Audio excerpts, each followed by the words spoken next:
Hi everyone, welcome to our YouTube channel. For today's video, I will show you how to remove suggested search on Instagram.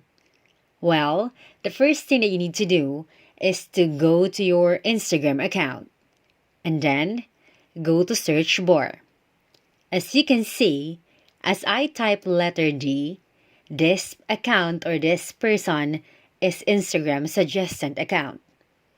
Now, the best thing that I need to do to remove this account from the suggested search is to visit its account and then block. And then after that, I'm going to unblock her, then refresh.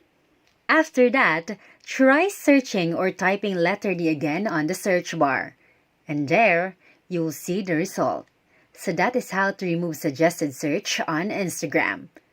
Please do like, subscribe, and leave a comment if you like this video. Thank you and be safe.